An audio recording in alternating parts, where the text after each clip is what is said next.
If someone listening has a creative dream they've been putting off, what's the one final piece of encouragement you'd leave with them? Don't let it die. Hmm. At least try to make it happen and you'll have something to show for it. Yeah. Because the alternative is it will never happen. Yeah. Fight the fear. Yeah. Use the fear, integrate the fear, Don't let it act like it's not real, but also don't let it run your life. Yeah. You know? It's a razor's edge, isn't it? Like Yeah. one way it goes, people just collapse, and the other way they get inspired. So Mm-hmm. use the fear. Yeah. I like it.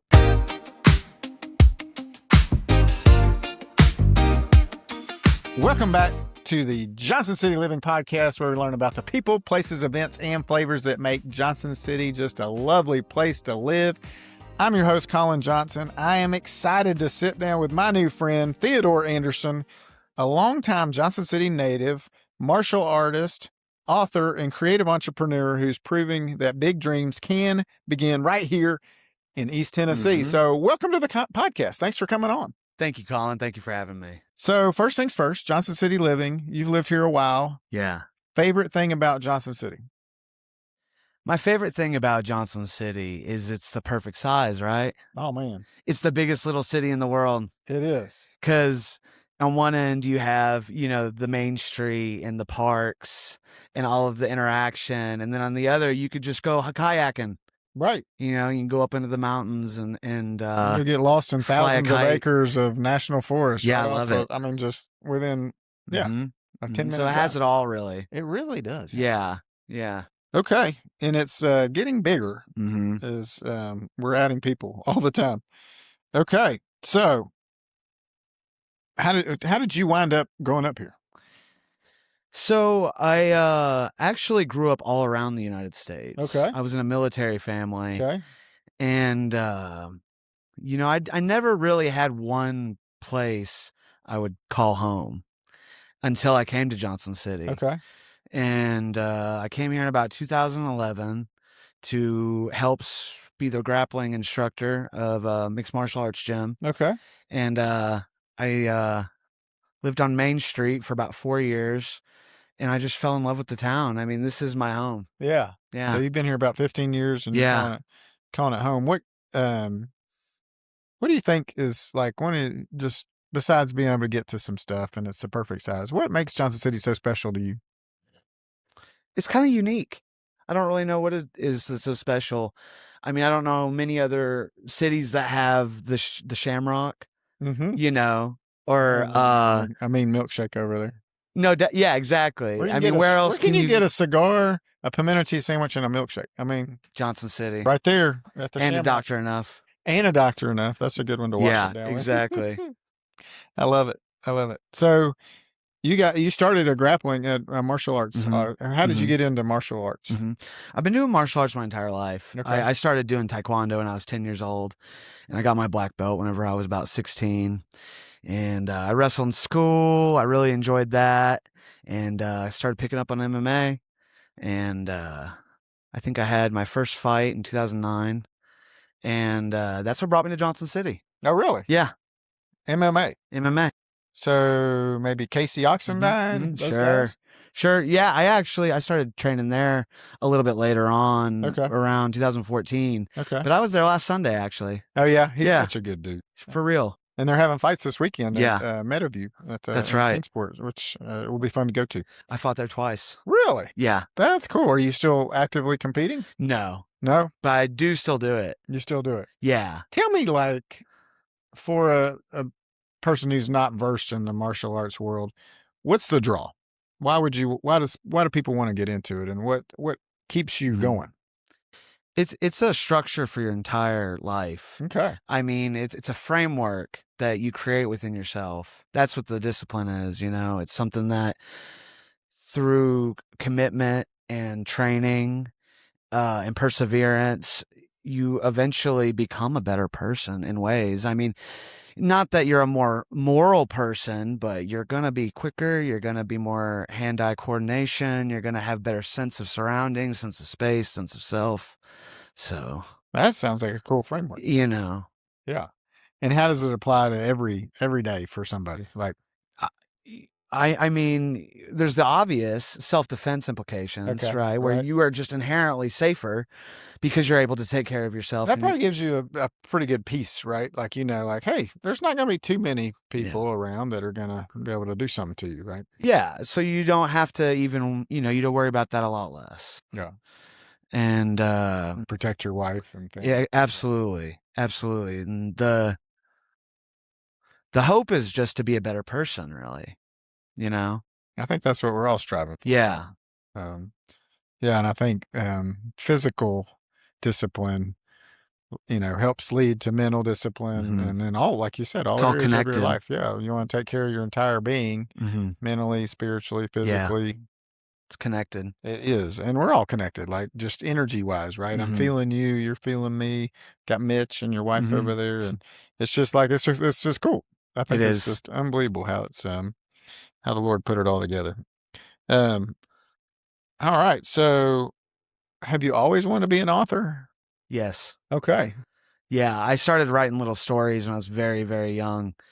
My grandmother, both my grandmothers were authors in Oh, their wow. own right. One grandmother who was a native of, do you know where Watauga is between Elizabeth and Yeah, Johnson City? yeah. She grew up in a little farm there Really? with no electricity and nothing. And yeah, Cleta Fisher, published poet, Okay. and she was a poet and she would write, and I can't help it. That's cool. And then my other grandmother from Illinois was a historian. Oh, wow. So she wrote different Stuff about the history of Illinois. Yes. That's cool. Yes. Now, so you said you grew up all over the place. What other places did you live? Yeah, I was born in Sterling, Illinois, and What's that close to? It's the northwest corner near Idaho and Wisconsin. Gotcha. So it's very far north. Okay. Yeah, and A little colder than here. Yeah, it's a little more everything. It's hotter, colder, flatter. Isn't that weird? Like, I always think about northern parts of the state. Extreme. State shouldn't be cold or shouldn't be hot, but it gets hot. It gets so hot up there. Mm-hmm. It's crazy. Nothing to protect you, I guess. Yeah. Elevation's low, and they're just cooking. Yeah. So, like I said earlier, my father was in the military, and so we ended up moving to Corpus Christi, Texas, and that's where I had some of my very first memories. And that's on the coast, right? It's on the Gulf, yeah. What branch of the military was he in? Army. Okay. He was a field medic in the 101st Airborne. Oh, wow. Yeah. That's pretty impressive. Yeah. He works at the VA now. Okay. So he does a lot of good there. Did you think about getting into the military yourself? Yes, I did. Did you wind up doing that or not? I didn't. Okay. No, I didn't. I respect a lot of people who do that. Yeah. I'm just not that disciplined.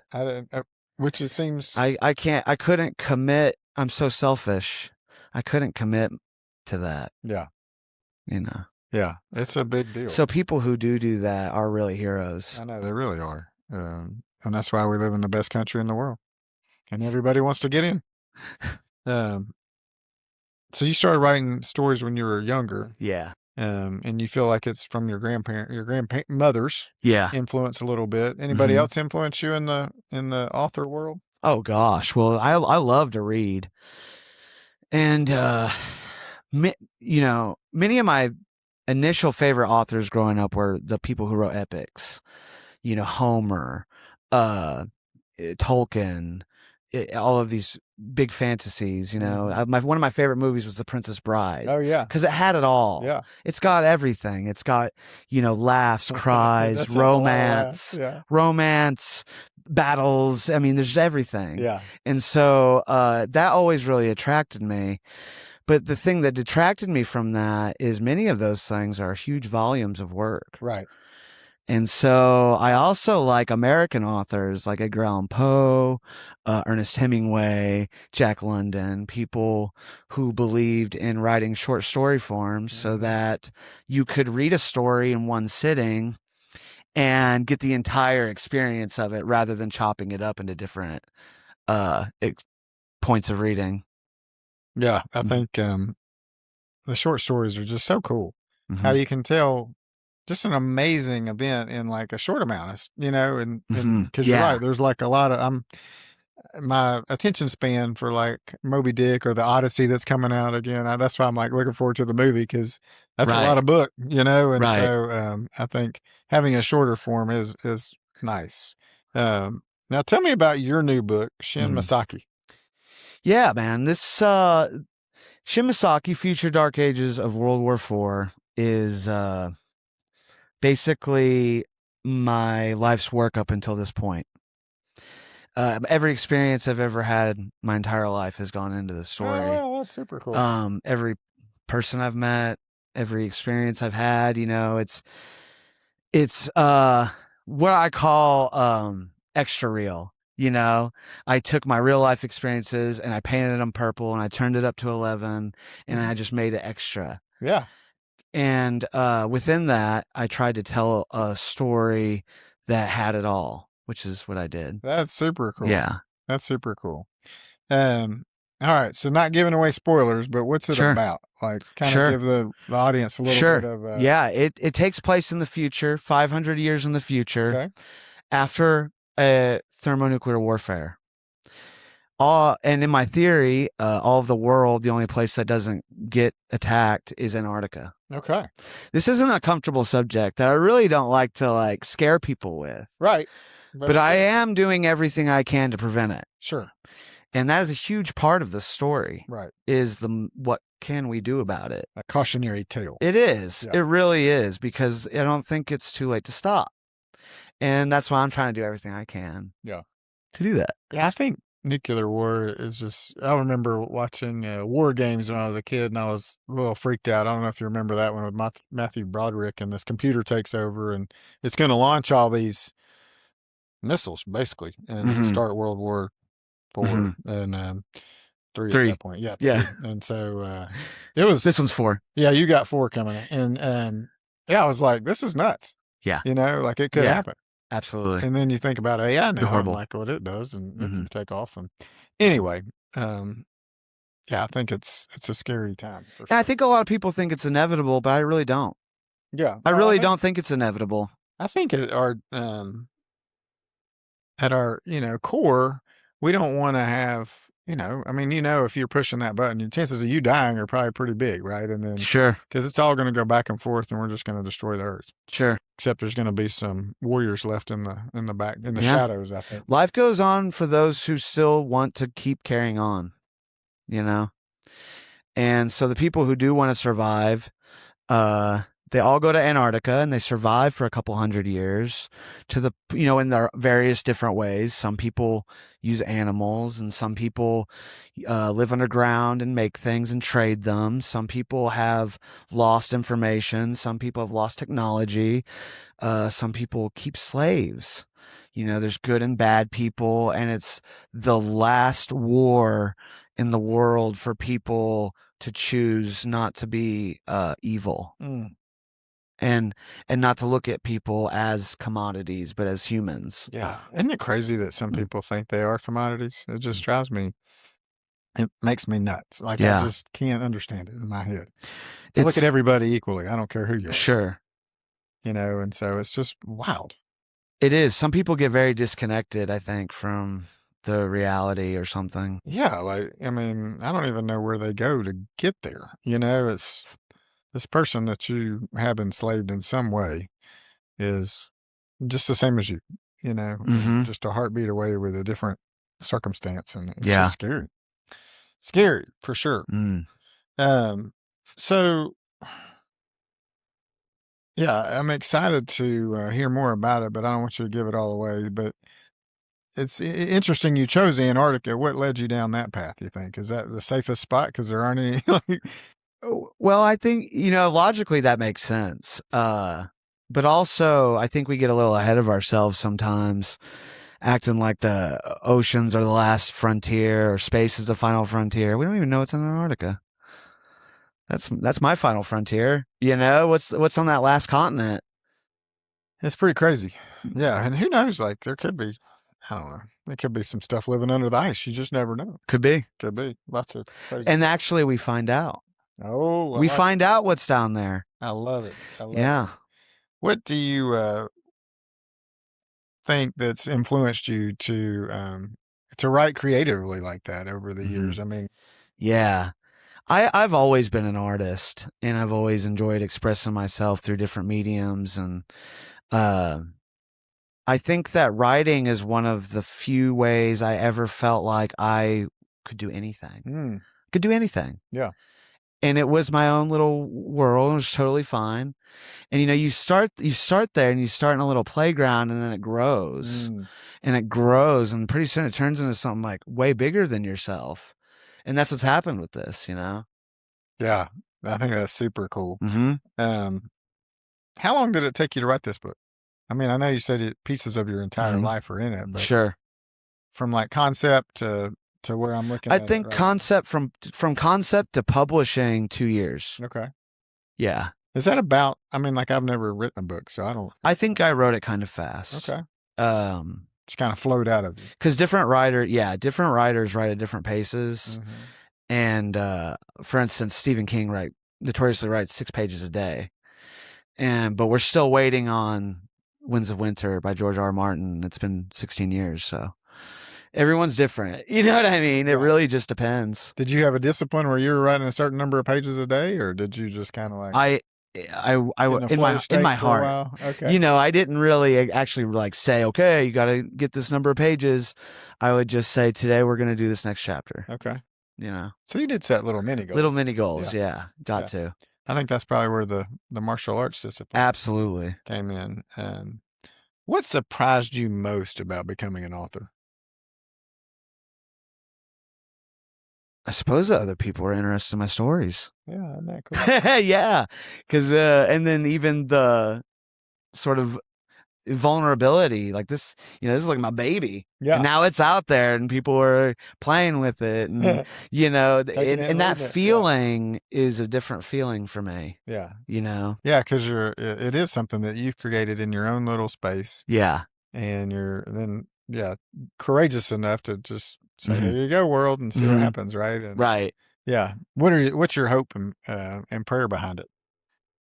My hope and prayer has always been for it to be a enjoyable way to think about a serious topic. Okay. So a way to have fun and learn something. Yeah. And just doing what little I can. You know what I mean? That's all it is. Yeah, your contribution. Yeah, my contribution. That's cool. Yeah. I love it. Okay. Recently, you received a little encouragement from Billy Boyd, Mick Foley, and Neo. Yeah, that's Tell surreal. me about that. How did these guys? That's surreal. And for our listeners and myself, sure. Tell me who these folks are, because okay. That's okay. Billy Boyd was a hobbit in Lord of the Rings. Yeah. He played Pippin. Okay. Yeah, he sang some songs in it. Cool. And he gave me a huge congratulation on getting it done. That's awesome. Evidently, my publisher has a similar agent who thought it was interesting and gave it to him. And he read it. And they're interested in it. That's cool. Mick Foley thought it was really cool. And he's a pro wrestler who he was known as Mankind, Dude Love for years. He's one of the few pro wrestlers who wrote. Oh, wow. So he's kind of in that world. Yeah, that's cool. You know what I mean? Yeah. And I think Neo just likes to have fun. I don't know what that really was about. And have you gotten to meet these guys? Just online. Okay, that's cool. Yeah, that's super cool. Yeah. And then seeing people that like have admired your and recognized your work, how's that make you feel? Amazing. I mean, it's something that I always felt like was a pipe dream that I'd made a reality. And that feels so good. Yeah. To really bring it to fruition. One day I might not be here anymore, but this will be. Sure. And that's a legacy I'm happy to leave. Yeah. And I bet it's broken down some barriers in your mind of what you can accomplish. Right? Absolutely. What are you thinking you can accomplish now that you've done this? I want to make a movie. Okay. Absolutely. Let's do it. Let's do it. Let's go time. I want to make. We're going to sign off now. I want to film a picture. Yeah. I know people don't say that anymore, but it's something that's like a next logical step in my artistic process. I'm always doing different things. I love trying new mediums, and I used to paint. Uh-huh. And I've done just all kinds of stuff. I have a rap about cheese right now. I do over this song that's about some drugs, and it's like, oh, why are we rapping about drugs? Let's rap about cheese, just to be fun. I love it. Just to be fun. Yeah. And so going forward, I'm really open for anything. I have a lot of great people in my corner, and I cannot wait to do the next thing.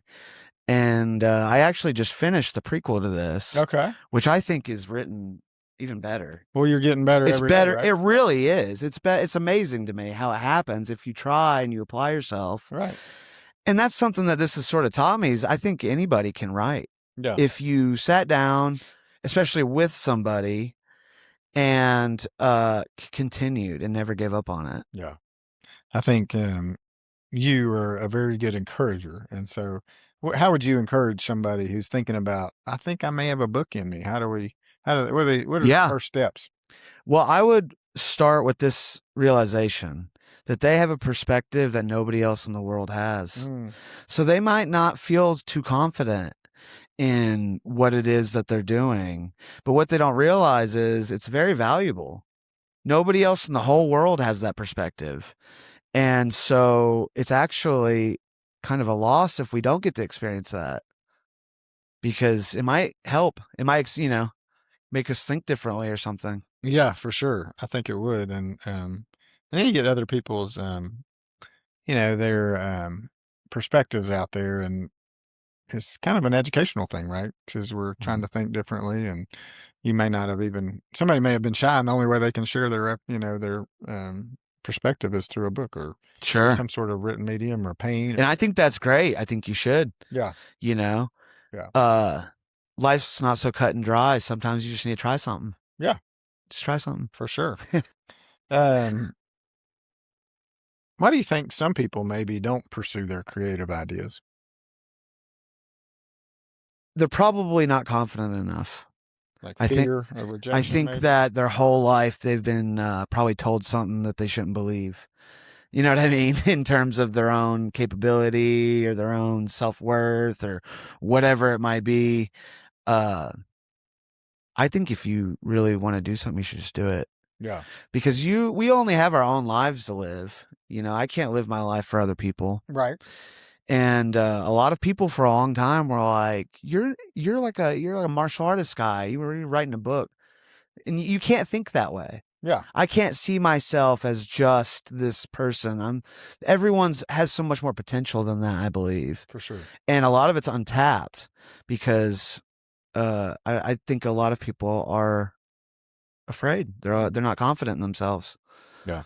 So I think we do let fear motivate us to not do stuff, I suppose. And then some people use it to motivate themselves too. Sure. Maybe in the martial art, Absolutely. I'm afraid yeah. Negative consequences if I can't take care of myself, so I'm going to study and do it that way. So I think you just have to learn how to use it, right? Sure. What are some habits you use to stay creative? Inspiration is everywhere. And I love to study. Okay. I study history every single day. Really? I learn something new every single day about some time in human history. And it always teaches me something new about our own society. There's a lot of wisdom in it. And hobbies. I play chess constantly. And I do jujitsu, and I like to do yoga, and all the things. And rap. And our life, yeah, but that's just for friends. So our life really is constantly informing, our own experience and what we're capable of. Yeah, that's for sure. For sure. All right. You said you wrote the prequel to this. Yes. What's going on in the future? How many books are we going to put together? I think I have a plot line for 7. Oh, wow. Yeah. That's awesome. Yeah. I love it. So, there's a lot going on. I'm cooking with fire right now, That's cool. Yeah. Now, tell me about that. Like publishing nowadays, I know you can self-publish, you can have books kind of printed on demand. What does that look like if you want to try and get to be on the bestseller list and that kind of thing? Or is that even the goal for you? Well, yeah, of course that would is I'd be happy if it was on a bestseller list. I think there's lots of different ways these days. Everything's changed so much. My publisher is a Pine Book Writing out of Ontario, Canada. Amazing company. If anybody wants some help getting a book put out there, Pine Book Writing in Ontario, Canada. That's cool. Is highly professional. Nice. But they're actually a hybrid type publisher. So back in the day, someone would scout your book and they would buy it. And then they would reproduce it, market it, and sell it, and you would receive some of that money, and they would get most of it. Gotcha. Yeah, I think I think even people like J.K. Rowling only got $1 on each of the books they sold, which is kind of crazy to me. It is kind of crazy, but she sold like 1 billion of them. Yeah, so it didn't even matter. You sell 1 billion of them, it's $1 each. It adds up. Yeah. But where I did it this way, I'm actually able to contain all the rights. I have 100% of the rights to my story because I did it differently. Gotcha. Yeah. You can do hybrid publishing now. That's cool. There's so many different opportunities out there now that age of technology. I always suggest that artists, look for things for themselves and not sign a contract that, gets them in trouble later on in the future. Yeah. You got to think down the line. Absolutely. Thinking down the line, 5 years from now, what do you hope to have accomplished by then? Another book published. I'd like a couple of my board games published. I have board games I invented. Oh, that's cool. Yes. Guardian Quest Unlimited, Living Legends. I don't want to say too much about them right now. Sure. But they're revolutionary. They're new. It's a new thing. Yeah. And if I can get those done in the next 5 years, I'll be a happy man. That's super cool. Yeah. I love it. How do you feel like Johnson City can continue to support local artists and creators? Well, this is a good start here, I'd say. Yeah, a little podcast. This is a great start right here. I love it. As I think the city does support artists. I agree. I think it does already. To do so more, I suppose I would create maybe some more contests for different types of art. Okay. I don't really know. Is there a writing contest around here? I've never heard of that. ETSU might have something along those lines. I know they have some movie contests that somebody was telling us about on a podcast where they have like a weekend. You have to make a movie in a weekend. Cool. Yeah, I forgot about that. Mitch, we should go watch those. And then, I think there was some idea things around like Founders Forge, and they used to have this deal with us float, and so they've got some creative absolutely outlets for people to kind of put their ideas out there. But yeah, I think it's we need to probably have more forums. Let's just do some more. Something really interesting I've learned in the process of doing this is there's a long lineage of writers talking to each other in confidence, and I think that's an important thing to do. When I found out that J.R. Tolkien and C.S. Lewis were talking about Middle Earth and Narnia to each other, that kind of blows my mind. Yeah, the Inklings that hang out at the club. Yeah, that's pretty sweet. Yeah. And they used each other in confidence to help each other do that. And, that kind of accidentally happened with me and my family. I'd send my nephew a chapter. I'd send my dad a chapter. And they would give me a little feedback. And like, oh, this was really cool. And they'd want more. Yeah. So I had to and it grew. There you go. And so I always suggest for people to get with other writers or other types of artists who are like them. And maybe, if not collaborate, just talk to each other about it. Yeah. Yeah, I think there's a lot of power in that for sure. Okay. When's the next book coming out? ASAP. Okay. ASAP. I like it. And then we got 5 more to go? I'd say more than that. Okay. I've got a lot coming.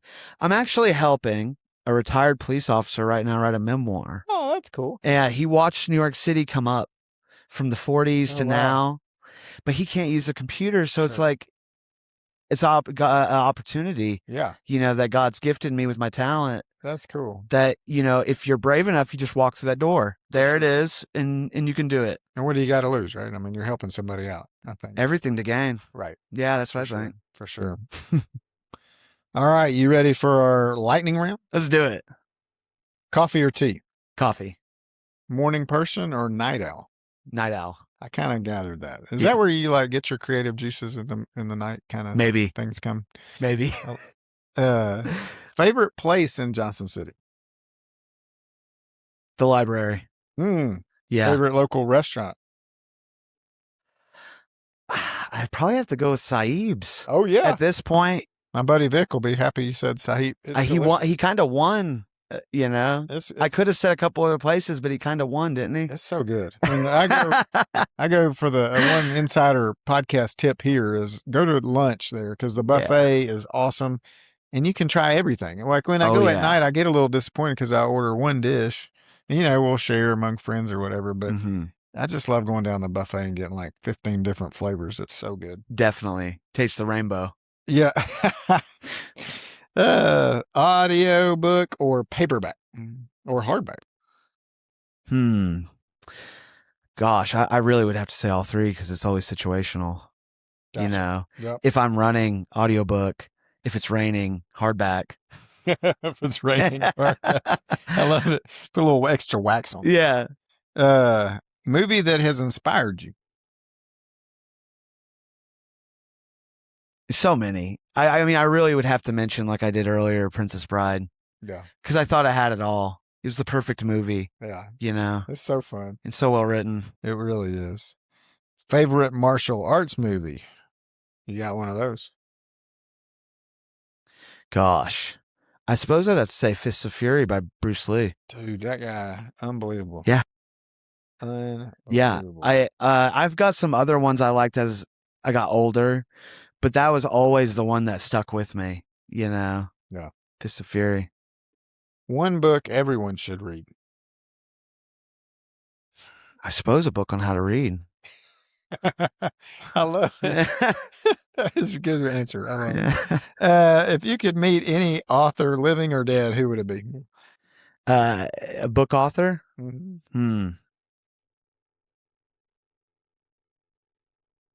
I suppose Homer. Oh, okay. Homer or Shakespeare? There you go. It's hard to pick between those two. I like it. Because I would just want to know what they were like. Yeah.